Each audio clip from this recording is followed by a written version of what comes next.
You have to be willing to go through, put yourself out there. I mean, you think that things that you deserve just come upon you. You don't have to work for them. That's what I'm hearing. I think, yes, to answer your question more directly, yes. Am I the only one confused about the arguments between the couples and what is going wrong? I really don't get it. I don't get why they're constantly sort of nitpicking. I didn't understand the clash between Cameron and Claire. Neither did I fully understand the Orion and Lauren disagreements. I think they need to relax. I think it might be worth the experts sort of getting in touch with couples on their honeymoon to see how they're going. I think they will need more intervention if they're looking for a higher success rate. But anyway, I digress. Hey there, thanks for stopping by. It's Valerie. Welcome to my channel. If you're new here, don't forget to subscribe, click the like button, turn on the notification bell for when I upload new videos, and definitely leave a comment. In this episode, I'll be reviewing Married at First Sight, Season 17, Episode 5. Oh, I'm so sorry I'm late with my Married at First Sight review. I was on holiday and I was waiting until I came back to review it.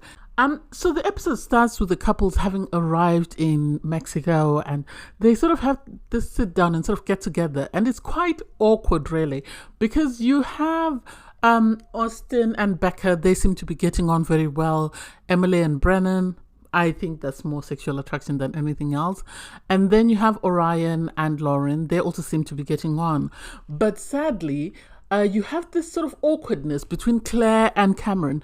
I think because this is Cameron is sort of set in his ways to some extent, and Claire is not as flexible as I think the experts expected her to be, because she tries to make some sort of comments that are sort of, they come across as very, I think she's trying to be sarcastic, but they come across as very patronizing. And Cameron, on his part, is also trying to make jokes, but at the same time, he feels some type of way because meeting up with the other couples, he sees that they're miles ahead from him. And it's like, it's not a competition. You just have to do what's best for the two of you. Set your own pace, put blinders, don't look at what's happening around you, and just focus on putting in the work and you'll be fine. And then we have Austin and Becca. For me, seem like a perfectly good match in the sense that they sort of understand each other's awkwardness. They understand each other's banter. So things between them are very relaxed and very natural flowing.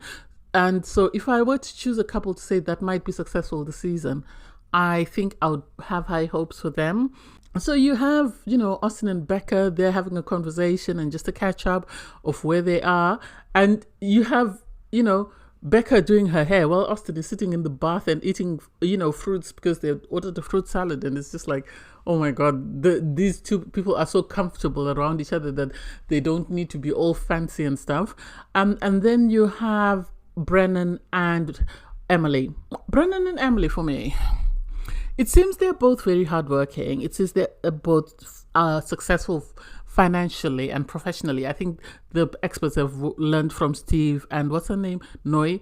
They've decided to put people that sort of understand each other in that aspect. But then the thing is, you have Emily saying, I don't know where my money goes. I hate doing math. And it's like, so you're earning all this money and just spending it and not even taking account of where you spent it or how much you spent.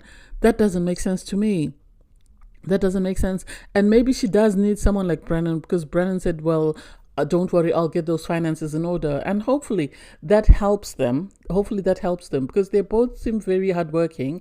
And if you remember, Mel and Gil, they've split up because of the finances as well. So it seems the money is there. It might be they might differ on how they want to spend their money, because it seems like Brennan is more frugal, whereas Emily seems like she's just lashing out and splashing on everything. And so hopefully they'll be able to complement each other in that way.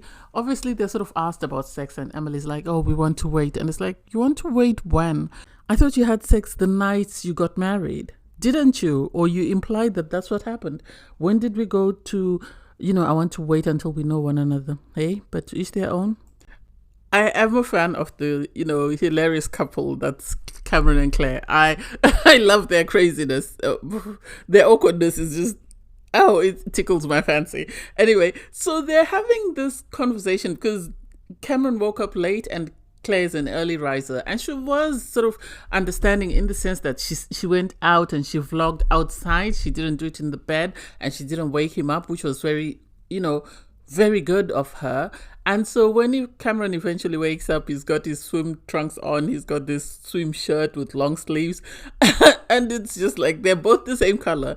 And Claire's like, okay, so do those match? And I think she's just trying to break the ice. I think that's why she's making a lot of jokes.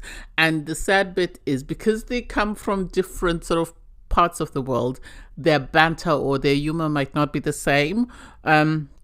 I know he said he's half Kiwi, he's half American, but still, I don't know whether he sort of gets that she's trying to break the ice. I think he sees it as her not taking him seriously, but I think she's trying to break the ice. That way, if they're relaxed around one another, then they might, ignite the spark, as he said.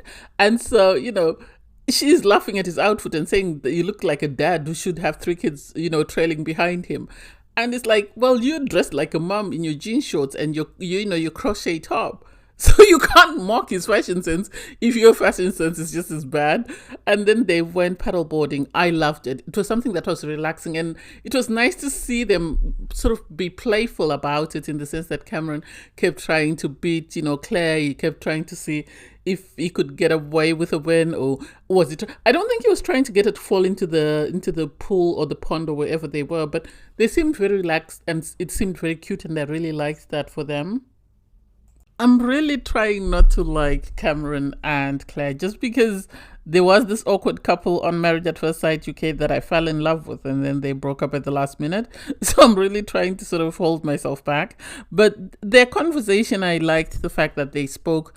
They are really trying to get to know one another, and they are looking for ways in which to sort of establish a connection. They talk about their jobs, the fact that Lauren is still in school, which reminded me of Morgan, if you remember a couple of seasons ago, who threw a fit because Ben told people that she actually wasn't a graduate. She didn't have a degree. And so it's nice to hear them sort of talk about that and sort of reach an understanding. With Cameron sort of saying, I don't have a degree in bike fixing, but I love my job because of the connection it gives me to people and the stories that I hear. And it seems they have that in common. So I like that for them.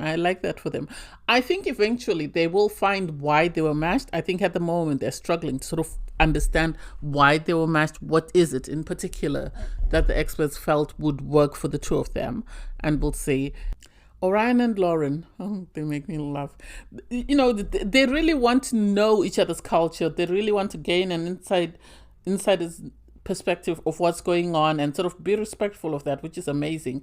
I liked their conversation in the pool when they spoke about children and their sort of expectations of how many children they wanted, the fact that they were open to adoption. That was good. I really like that they had these conversations early. And they acknowledge that they are good at talking. So they're good at sort of understanding each other's wants and needs. And if there's an issue, they're good at addressing it. And so I really hope it works for them, because even when they get back to their apartment and they're getting ready, Lauren is trying to do her hair, and Orion wants to see what it looks like, and he wants to understand why she does that. So that was cute. I really like that for them, because this is something Orion said he wanted in a partner. He wanted someone who was open to understanding and learning about his culture. So the fact that he is open to learning and understanding as well is amazing. I think with previous seasons, you've always questioned why two people were matched, because you'll look at a couple and you'll think these people have nothing in common.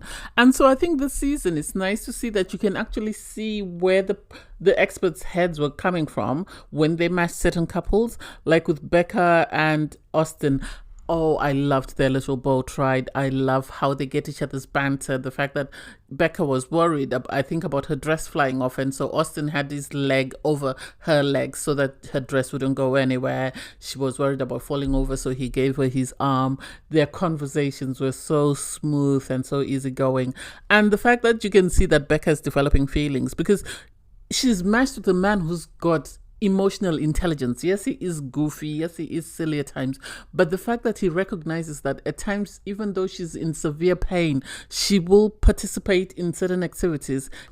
She'll participate in things that at times other people would sit back and say, oh no, I'm in pain, I can't do that. But she'll still put on a brave face and she'll still enjoy herself, even though she's in pain. And this meant a lot to Becca, because I think she hasn't had anyone sort of recognize that or acknowledge it and sort of give her credit for that. So that was cute. And the fact that she was saying, I would rather, I wouldn't want to do this with anyone else but Austin. I like them. I have hopes for them. Because I remember there was another Austin who was matched. Was it Jessica and Austin who are still married? Was it? I don't remember. Anyway, it's been a couple of seasons. And then the producers are messy. They are messy. Because how are they going to get Emily and Brennan to go and try tequila shots? Knowing that, Emily has a history of acting out, she's got this wild child side of hers, and she actually said she went to a party school. And so I don't know what they were aiming for or what they were after, whether they wanted her to act out and embarrass herself. I'm happy that she was able to contain herself. I'm not sure, though, about the amount of shots she took. That was way too much. Even Brandon, you could see, he was trying to keep up, but he was struggling to keep up. So I hope this does not become a problem for them. Orion and Lauren, TMI. I know they want to know each other. I know they're trying to ask questions and address any concerns or any issues that might cause nervousness between the two of them. But the fact that they had to talk about Orion's down below and whether there was a bush or not, I think that was TMI. To TMI. I think we could have done without knowing that. We really didn't need to know that. But I like their chemistry. I like that they're still very relaxed. As I said before, I'm very nervous because of the clip that we saw for the trailer. So hopefully they're still together. But I think I spoke too soon. I think there's going to be trouble in paradise for Becca and Austin, in the sense that Austin wants 2 children. Becca doesn't know whether she's happy with either or. So she's happy with having children or she's happy without having children. And it's like, this is something that has been a bone of contention in a lot of couples on Married at First Sight. And I don't know why the experts don't corner someone in and sort of get them to commit. Do you want children or do you not? If you don't want children, they match you with somebody else who doesn't want children. That way it's not a problem for those that want children. Because for Becca to say, I'm happy either or, but if my partner wants children, then I'm happy to have children. And it's like, no. I would have thought she would say, I am either or because of my medical condition. I am worried that I might not be able to sort of conceive naturally. That would make sense to me. But for her to say, well, I would want to do other things in life, that means she's not really into having children. She's not. Am I wrong? I don't get it. Maybe I misunderstood her, but to me it seems more like she's leaning towards the I don't want children, but because she really likes Austin, she's going to give him hope to say, yeah, she's open to having children. Or that's the impression that I get. I don't get it. Am I the only one who was confused with the argument between Claire and Cameron? I get where they're coming from. I get where Cameron is coming from, whereby he's saying that all of us have opportunities at one point in life. They might not be the opportunities we're seeking, but we all have opportunities. Some have access to more opportunity than others, but there are people who get opportunities in life and don't take advantage of them just because they don't have the drive or the motivation. And he seemed to imply that he didn't have the drive, but he always had opportunities. I'm going to repeat what I said before. I said Cameron, I feel like, comes from money to some effect. And so him saying he's always had opportunities present themselves to him sort of makes me feel like he comes from a privileged background of privileged family. I remember when I said, how did he open his bike shop after immigrating at his age? I feel like he came with money and then he started this, whatever he started, and this is how he's been able to sustain his life in the US. And his explanation made sense to me. Claire's explanation also made sense to me, that some people don't have access to opportunities. I think everybody has access to opportunities. They might not be the same opportunities, but everybody has access. And some people have drive enough to go out and actually seek better opportunities when they don't have the appropriate opportunities in front of them. And I don't get why there was sort of this misunderstanding, because obviously all of us have opportunities. It's in the opportunity, what do you define as an opportunity? Do you understand? What are you after in an opportunity? Are you saying that everybody, for example, everybody goes to school, right? Everybody has the opportunity to go to school, but is the type of schools that people have access to or the type of schools that people have opportunities to go to. Some people go to the poorest of schools where there are not enough resources. Some people come from wealth whereby their parents can afford to get them into the best schools with everything you could think of. So, and then other people have access to go to those schools because of maybe they're highly intelligent, because they have a sports background, they have other factors that allow them that opportunity. So I get what they were both saying in the sense that, some people work hard. And I think she's saying she wants someone who's driven, but he has to be driven to own his bike shop though. He has to be driven. Otherwise, how is he sort of sustaining life? How is he raising income from that business in order to continue to pay people, if he's got people he works with, to continue to pay his bills, his mortgage, and everything else, or rent that he pays on the shop? Make it make sense. I didn't get the argument, and I don't understand why they couldn't seem to agree, because it seemed like Claire was very rattled by it and she really wasn't happy. And it's like, why? He's got a business, he is working, maybe he needs you to motivate him. And the idea that she was going on about therapy. Yes, she is in that profession, but that doesn't mean, it's more or less like him saying, oh, I own a bicycle shop, so I want you every day to be cycling to work. That doesn't make sense. You can't force someone to go to therapy. Therapy is amazing, but people have to want to go to it. And this is what I feel like Cameron was trying to say, that I don't go to therapy every day, but when I need it, I seek it out. But if I don't need it, then I don't need to seek it out. And so she has to be understanding of that. And she has to acknowledge that some people, the more you push them to go to therapy, the further away they move away from it. So I didn't get it. The producers are messy because they know for a fact that Emily and Brennan have been downing shots like they're downing water, and they take them out to the beach, and it's like, oh my God. I don't even know why they chose to record at this time, because the weather was terrible, so they didn't have really areas to take these people. They should have taken them to a different country with a better sort of weather at that time of the year that they were recording. So it's nice to see them sort of have a conversation on the beach, but they're so sluzzled. And Emily's asking about sex, and it's like, why is she asking him about sex? Why is she? But it wasn't really very awkward. It's just that she wanted to know, or to just let him know that whenever he was ready, she was ready. And I don't think it's a good idea for them to have sex, given her history whereby she's never been in a long-term committed relationship. So I think she needs to wait. And I think Brennan is right to say they need to wait if they haven't had sex, because I had the impression that they did on their wedding night. And then you have Becca and Austin. It's really sad that obviously she has this problem that she's in a lot of pain constantly, and because she's had a surgical procedure, she can't wet her wound, otherwise it will become infected. So I get her wanting to sit on this, at least she's there, at least she's not laying in bed, at least she's there, supporting him. And he appreciates the fact that he has to be understanding that she's had a surgical procedure, she's not able to get into the water, just as she is understanding that he needs her companionship. So I really like that they're able to balance each other out in that way, and I think it's very cute to see.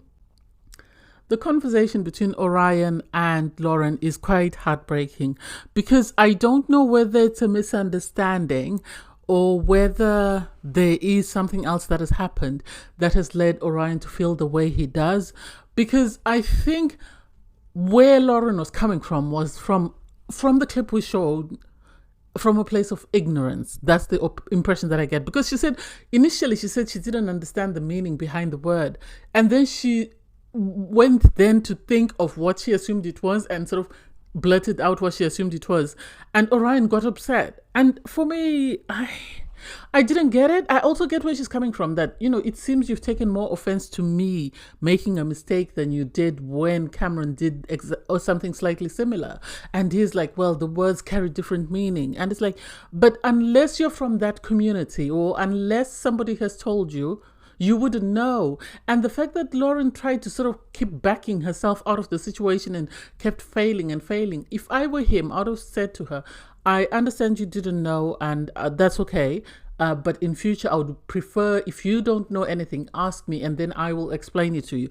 That's all he should have said. I don't think it needed to go down the road it went. I don't think it needed to get him to say, I'm so heated, because he could easily have made the same mistake, So I don't know why he took such great offense to it. And my concern is this is going to be a bone of contention throughout their marriage, because on Married at First Sight, once things start coming up, especially on the honeymoon, then they carry on into the marriage for the next 8 weeks. That's all we'll hear about, because people will then always keep referring to it. So I don't know. I really don't know how they can overcome that. What do I think of the couples? I think the thing is, with a couple like Lauren and Orion, they really want to know about one another. They're trying to understand each other's cultures, and I think they need to ease off the pedal a bit, because they keep asking and asking and asking and asking and wanting to know. They're not taking enough time to sort of digest what's going on, or sort of digest what is being said to them. That's the impression that I get, and I think this is why there was this dust up, because they all constantly are asking each other, I want to know about you, I want to know about you. They should be more relaxed, in my opinion. Austin and Becca, I am a bit concerned, because it seems Becca is trying her best to be on her best behavior and sort of agree with Austin that way. I think she really likes him, and I think she's worried that if she says or does anything, he might run away. That's the impression that I get, because especially the conversation about the children didn't make sense to me, how easy she was to say, oh, if you want children, because it's you, I'll have children with you. And it's like, but you said if you didn't have children, you'd pursue fostering, you'd have more opportunities to do other things. But if you're fostering, still you're going to be as committed as you are to children. The only difference would be the foster children would go at a certain point, whereas your children, you can't sort of send them off to say, okay, you were here for 2 weeks, it's time to go, I guess. I don't know. And then for Emily and Brennan, I don't get why the producers gave them alcohol. I think it was a recipe for disaster. I think the producers were trying to bring out Emily's wild side, and sadly they couldn't bring it out. Cameron and Claire, I think Claire's expectations are too high, and I think she needs to calm down quite a lot. I think she needs to settle down and just allow things to flow naturally. I think her constantly picking apart and trying to make jokes is what is making Cameron so awkward, and this might end up leading to them not working. I think if she just takes a deep breath and just relaxes for a bit, they might actually find that they are more compatible than they think and have a successful marriage. And so it was a great episode. I really enjoyed it. We'll see how it goes, but I am nervous, obviously, because of the trailers. I tried not to watch the trailer for today just because it's going to upset me, and I'll stop watching just because I can't be dealing with stress. Anyway, I digress. Thanks, guys, for watching. Please don't forget to like, share, comment, and subscribe, and click the link in my video to watch my review from episode 4. Bye, guys.